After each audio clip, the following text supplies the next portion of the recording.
How's everybody doing for this fabulous Wednesday for Tea with Andrew? I know we missed last week. We had Thanksgiving. We had great times. I had a lot of family in town. Still not completely over the whole thing, so still a little tired from that whole event. But it was a great time. Hope everybody had one.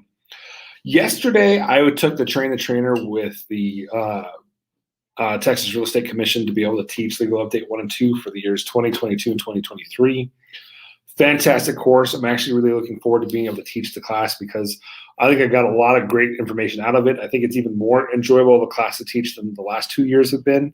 So I'm really looking forward to being able to do those classes. But one of the things we talked about in the class, and one of the things we've actually been talking about a lot at the board level, and I thought it's important enough, it's not going to be a very long class, but it's important enough to have this conversation, is love letters. Love letters has become a huge topic and a scary topic about in the real estate industry. And what I mean by love letters is when a buyer includes a letter with the offer to the seller. The reason this is scary is because this puts both the buyer's agent, the seller's agent, and the seller in a very, very difficult position. The reason I say that is I'm going to read a rule right now from TREC rule subsection 531.19, disciplinary practices. No real estate license holder shall inquire about, respond to, or facilitate inquiries about or make a disclosure of an owner, previous or current, occupant, potential purchaser, leaseor, or potential leasee of real property which indicates or is intended to indicate any preference, limitation, or description based on the following: race, color, religion, sex, national origin, ancestry, family status, or disability. For the purpose of this section, disability includes AIDS, HIV-related illnesses, or HIV infection. Now, why this becomes oh my God, what are we talking about? This is just a letter from a buyer saying how much they love the house. The problem is some of these love letters can say, listen, I was at your house, I saw the cross on the wall, I'm Christian, and I would love to buy the house from a Christian. Bam, now you've got a situation where we're discussing religion. We'd include a family photo, a love letter. Hey, I'm a single mother of 4 children. You don't know how hard it is for me. I just want my kids who already fall in love with your home. Bam, you got an issue. They include a photo, and the photo is of a different race. They now say the reason you didn't sell me the home is because of my race, of my gender, of my whatever. And it puts a seller in a situation where the seller can now be sued for violating the Fair Housing Act. You didn't pick me because I showed you a picture, and the picture showed that I was of this race, this color, this religion, whatever it is. So the question now comes to, what do we do and how do we handle this?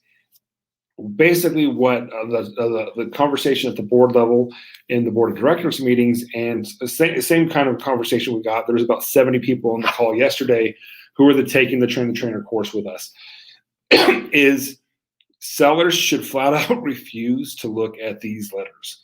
You should put it in the MLS. Now, to do that, you need to get a permission from the seller in writing. I do not want to receive any letter.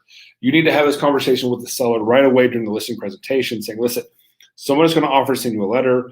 I strongly advise you refusing to look at any letter, love letter of your property, because if we do not choose them, they could come back and say, you didn't pick me because of my nationality, because of my religion, because I'm single, because I'm married, whatever the reason could be.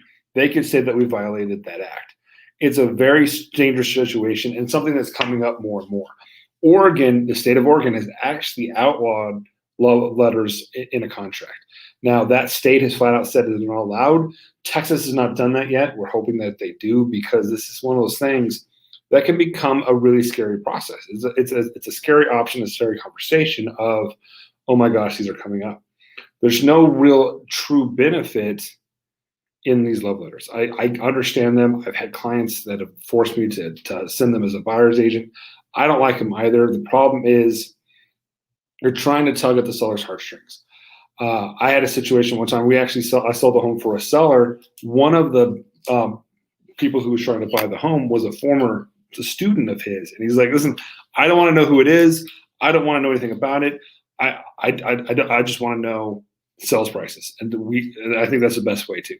When I receive a contract, I don't look at people's names. I look at the sales price, I look at the loan amounts, I look at if they're asking for seller's contributions, paragraph 12B.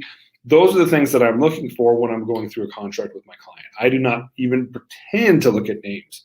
Sometimes that has come back on me where people say, hey, you should have known this was my client. Like, dude, I don't look at a name ever when I'm doing these contracts because I'm not going to use that bias when I'm going through and talking with my clients. I don't care what your name is. I care how much you're offering for the home. And that's all I'm looking for. The buyer is hoping these love letters is going to strike a nerve with the seller and get them to pick their offer over the other offers. We're in a crazy market right now. We've all heard that 1,000 times. I know it, you know it, we all know it. The question is going to be, what are we going to do to make sure? What we're trying to do is find a way to give ourselves a leg up on the competition. I get it, I respect it, but you, if you are representing a seller, have to be that sound guidance to your seller, saying, listen, they're going to want to try to sway you with emotion. Respect that, and I understand that. But our job is not to be selling our home emotion based; it's to be selling our home which one's going to give us the best deal. Because the problem is, if in any way you are swayed based on one of those things, race, color, religion, sex, national origin, ancestry, familial status, that is, in fact, we are violating subsection 531.19 by disclosing that information to you. It puts us in a bad situation. The real estate agent can be sued, and so can the seller. The conversation comes back is the decision might unknowingly or knowingly be made with bias, putting a seller at risk of discriminating. Example, a minority single mother shares photos, cute short video, and her struggles of raising 4 children alone. She expresses her excitement to raise her children in a diverse community. This information could impact the seller's decision to favor or not favor the offer. That is not what we are allowed to do in this situation. I can't disclose that. There was another conversation that was had in the class where there's a case where someone actually, an agent was selling a home in her neighborhood, just asked, hey, can you give me some information about the buyer, wanting to know who's going to move into the neighborhood, asked certain questions she couldn't ask, got a TREC complaint filed against her, and actually got in serious trouble for it. So guys, we've got to be very careful. We've got to remember in 2021, forever, but especially now in 2021, there's questions we don't ask. Color, race, national origin, sexual orientation, religion. Those are no-go conversations. We can't ask what church do they go to? Do they do this? Do they do that? Those are not conversations we're allowed to have. We can't even really say, hey, what kind of children, do they have children? Are they going to have kids in the area? That is also violating the familial status. So we've got to be very careful in this process. Brian, are you on right now? As a listing agent, do you have any conversation on this and thoughts? You're muted. I was hoping you wouldn't even bother me on it because This is, and the reason I brought it, I know you're on the board of directors with me, and I know you've heard these conversations coming up more and more. One huge advantage El Paso Board of Realtors has, Scott Kessner is on the Texas Real Estate Commission board. He's actually the chairman of that board. So we get to hear his voice in his conversation a lot when we're having these conversations. And he's seeing it more and more, and he's kind of the one who's coming out saying, we've got to put a stop to these love letters. Brian, I know you are a huge listing agent. Are you still seeing them at a large number, and what are you giving them to your clients when they do? So obviously, I have changed my feeling because I feel like when things start to become popular, they start to become litigious, and therefore, now that it has become more of a comment, then yes, I'm addressing it a lot more than I would have in the previous. Because to be frank and honest, obviously, if it's supplied, I have to supply it, unless I have that conversation that says, hey, listen, I don't suggest you read this. I'm going to give it to you, but just push it aside, because as a listing agent, I have to supply every documentation over, especially if a contract is kind of brought to the basis of those details where they've shared it, right? If they've shared the detail, they've shared the contract itself, okay? If they've shared the contract, with the detail, that is going to be the comment, right? Sorry, I'm trying to keep everybody down and volume on the background. So if they've kept those details, right, we just need to be responsible about how we describe it to the seller. It's the seller's responsibility. And buyer's agents, the thing that's missed in this conversation all too often is buyer's agents have very little liability in it. And you mentioned that it falls down to the listing agent that supplied that data. The buyer's agent, the buyer is not going to sue the buyer's agent for discrimination. They're going to sue the seller and the listing agent. I agree. I think the buyer's agents do need to be careful, though, because I think they are in the same boat of violating TREC Rule 531.19. So if it does go before TREC, I think TREC is going to sit there and say, hey, you gave it to him, he gave it to him, all parties have violated, all parties will be held responsible. Now, there was a huge disagreement when we were the neat thing when you take the Train the Trainer course, it's all instructors. So you've got all very knowledgeable real estate agents. You've got multiple TREC attorneys. You've got multiple attorneys in the room who also do trainings throughout the year. And so what makes it really cool is you get a lot of different give and take conversations. It is a 6-hour course that takes a lot longer than 6 hours because of all the multiple conversations that we're having. And there was a big divide in the room. Some were saying it is not a part of the contract, hence you do not have to give it to your client. Some were saying you do. I strongly recommend, I said this earlier in the conversation, get with your client at listing time and say, listen, this is a new thing, it's coming up. They can sue you on this if you read it and don't pick their property. So I strongly recommend just give me something in writing, an email, something saying, I do not want to see at any time any love letters to my property. Just with that, I have your permission to not include them in it. And if you receive an offer, you can actually send the offer back and say, listen, I'm going to present the offer, but I want the love letter removed. That can be done, and that is the conversation that is going on across the state of Texas because it is a dangerous game that we are playing. And it's unfortunate because there is the emotional impact, right? Because here's the other part, and this is where I think it's a slippery slope. And I know that I probably fall on the side of, listen, I see the value in what those letters do, but I also see what about, don't, by the way, look at your recorded ring bell, because if you saw what color they were, well, now you're in trouble in it, right? And by the way, don't ever be at your house indefinitely, because if they drive by and they stop and they talk to you, oh, by the way, that one bad. The problem is that we've opened a dialogue, and this is what I talk about all the time. We've taken a contract that when you and I started was 5 pages, 6 pages. 6 pages. And now we're up to 16, 17 pages minimum, 21 pages minimum. I mean, when you factor in all the additional documentation that's come into play since then. So are we opening a dialogue that's going to get us in more trouble because we've set the tone that this is now something that they can sue on? And if they don't, tort reform comes into play and says that this is not something that is, because like I said, they could see them walk in. How many times do you see a seller sitting in the car outside of a house? No, I don't. I think here's the problem. This is the pamphlet for Legal Update 1 and 2. This is the 6-hour course pamphlet to go over the 2-year change that is going to be taught to all realtors over the next 2 years. And a lot of it is law changes. I mean, and law changes are huge. It just last month in September, Texas passed over 669 new laws that went into effect. Some of those have to do with homeowners associations. Some of them have to do with landlord issues regarding notification of flooding. There's a lot of different things that went into effect that we need to know about.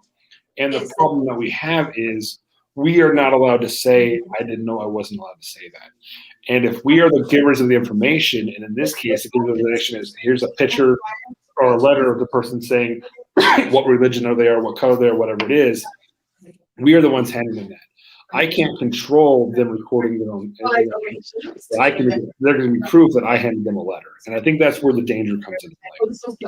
So the answer is always talk to your broker, and 100% that is the answer of the day. But know that at a board level, that at a statewide level, the conversation is just completely and totally We need to be very careful with these letters. And if we're talking about it, I guarantee lawyers are talking about it. It's something to think about, and something I want to pass on to the agents because I've seen it. I've been in too many conversations not to have this to be a tea with Andrew. Oh, I'm going to charge my previous broker with a question that I know he doesn't want to answer.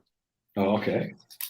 Hey, Andrew, my client just called me and said, which offer or which house, which buyers were these? Were these the ones that came at 2:00 and the ones that came at 3:00?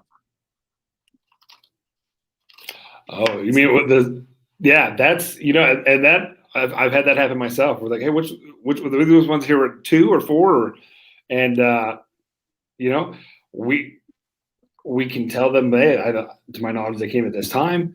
It's a scary process. There's no right answer. And the problem is, I don't think we're often aware of any bias that we have. There's an unknown bias that we're seeing that you could fall in love with a couple because they have a 2-year-old kid that said something adorable, and that's why you want to sell them that house. Or they petted your dog in a certain way, and your dog was excited, and okay, well, if my dog likes them, then they're good people.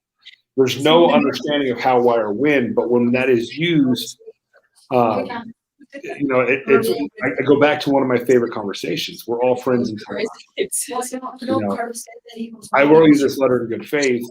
Now I'm going to use that letter against you, saying, "Hey, you didn't do it because of the letter that I wrote that showed you my religion, my race, my culture, whatever it is." So that's just a scary thing, and the fact that we're talking about it means it needs to be talked about. The answer is always go to your broker. What does your broker want you to do? But as far as I'm concerned, guys, love letters are now getting to be a dangerous game, and we're seeing lawsuits come up from them. So with that, you need to take that with the grain of salt that you want. Agree, and that's the thing. But that's the devil's advocate in me, and that I look at it. Okay, the concern is me sharing that information, but what now if I share the information about what time they came, right? And that's the concern, and it is a scary game that we're getting into. And listen, this is why you make sure your E&O is up to speed. This is why you make sure you have a general liability policy, that you have a broker with a general liability, because these are things that are becoming items. And guess what? When you've just applied and tried to buy 5 or 6 houses, and now we heard about this a couple of years ago, and Andrew, I hope you remember this one, but a broker in Albuquerque was going around and purposely trying to trip up other brokers to end up getting the house. I think they end up, if I recall, the story was about 3 or 4 houses that they ended up actually winning in a lawsuit before somebody finally rose the flag that said, these guys are doing this for a living. They are committing fraud because they are trying to trip up agents. It's scary. Me and Andrew have been through a lawsuit that was terrifying because we had nothing wrong, but through technicalities and in one sense incompetence on the basis of the legal side of the equation, and very good competence on the other side of the legal equation, right? We got ourselves in a bind where we knew that the contract stated one thing, but we never got to talk to a judge because we went through a non-legally trained magistrate at that. Luckily, in that particular state, they're now legally trained. But these are the things that you don't learn this in school, right? And you don't learn about the techniques and the ways that you have to be responsible. So yes, absolutely. Err on the side of caution. Hopefully your broker has given you some knowledge to this, because listen, I like love letters, but I'm definitely erring on the side of caution and having these conversations with my sellers because I want to make sure that I've fully disclosed my side of the equation. It's their decision after that, as long as I've disclosed. And that is the answer. It is up to the seller to decide if they want to review them or not. But I guarantee if the seller gets sued, they're not friends anymore with you. And they're going to come after you and say, you didn't tell me. As per our conversation, is my favorite email. Absolutely. And that's the key. Just guys, my goal is to make sure you know the rules, you know the changes that are coming out, and you're protecting yourself as much as humanly possible. The only way to have 100% protection is close your door and never do anything. We need to make sure we're minimizing the risks and doing what we can to do things legally, correctly.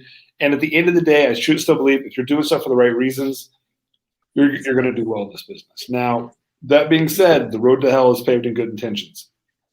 Almost all complaints, not almost, because there's some horrible people out there too, but are from people who are trying to help and probably did something that they thought was a good idea, but wasn't at the time. So think about that, or be aware of that. Be careful with these love letters. Have those conversations with your sellers, and just think about that moving forward. Until the laws change, this is where we stand on it. So, and you will hear about this in Legal Update 1 and 2 over the next 2 years. So every realtor in Texas in the next 2 years will have this conversation again, I promise you. Guys, and keep yourself, just as a last point, and we'll probably address it next week, but keep your finger on the pulse. The discussion right now is that people are attacking buyer side commissions, saying that they are not negotiable enough and that they are not competitive enough. There is a very good article that is on Keeping Current Matters right now that said that they did a study, and the Department of Justice did a study of 18 cities. And in those 18 cities, the commission rate for a buyer specialist rated between 2.5% and 3%. They are considering that non-competitive nature, which means that they are going to go through every tool and resource to try and get that. And the statement from the Department of Justice study was that they believe that the commission total, not buyer side only, the commission total should range somewhere in the range of 3 to 4%. This is a scary, read that article. It's on Keeping Current Matters. I think it's the newest blog entry. It is scary that that the Department of Justice has already brought up the fact that they wanted to publicly disclose the buyer side commission. But what's really scary is the way that they're interpreting this. And this is the same thing that me and Andrew had conversations about clear cooperation. That clear cooperation in black and white sounds amazing. In truth and reality, doesn't translate that well. Oh no, it's a huge disadvantage for the smaller brokerages. It's a huge disadvantage for your clients. You're telling the broker that they have to do something that may contradict what the client wants in their own favor. But black and white sounds great, and it fits in the box, but we don't live in boxes, okay? We live in the real world. And this is a conversation that the Department of Justice withdrew their agreement, and this is what they're challenging. And this is one of the, so clear cooperation is one, and this buyer disclosure of commission rate is another. I would venture to say that the anticipation is that, so we've always been told not to advertise a rate, correct? But when I read this conversation, they're saying, well, let's go ahead and advertise a rate. That kind of doesn't make sense. I think what they're trying to do is, I think they're trying to catch buyer's agents who only look for the good prices. And the conversation is, okay, if you're only showing me houses at a 3% or 3.5% commission, what about this really good house for me right here that's only 2%? And I have no real issue with that. Honestly, I don't. I don't have an issue saying, because it's no secret. Every realtor knows how much is the buyer's agent is going to receive in the MLS. It's not a secret, and I don't think it should be. I don't necessarily think it should be. Right now, it's one of those things that's not talked about, so I don't talk about it. But I think where they're coming from makes sense in that, okay, well, the buyer's agent should know. Black and white makes sense. Tell me why in the study they disclosed full commission rates instead of just buyer agent commission rates. And that's the question, right? And that's where, like I said, guys, we are in an interesting time in real estate because now everybody's an expert. Oh, everybody's an expert because all you have to do is type it into Google. Yeah, I was actually at dinner with an attorney last night, and he has a coffee mug that says, "Don't mistake your Google, your 30 minutes of Google with my law degree." Yeah. Excellent. Well, I think that's a great topic, and we'll kind of explore it more. When Andrew reads that article, he's going to be like, "Oh my goodness, yeah!" Because and that's the thing is, we start if the DOJ starts coming in, and it sounds like it'll definitely be our conversation next week. But I mean, just on the top of my head, if the DOJ starts saying what the buyer's agent has to be, well, that takes away negotiations with the sellers and their clients. If I have to pay a 4% commission to a buyer and I'm only getting a 5%, I can't afford to do this listing or whatever we're going to do. Yeah, that's the interesting part. They're actually disclosing what the entire commission should be, which goes against everything the anti-Sherman trust law says. So that's good. I'm looking forward to that for next week. We'll have that conversation and we'll move forward with that because that's some crazy stuff. Oh, thank you guys. All right, guys, we'll see you next week, and we'll be talking about anti-Sherman trust laws. So appreciate it. We'll see you next week.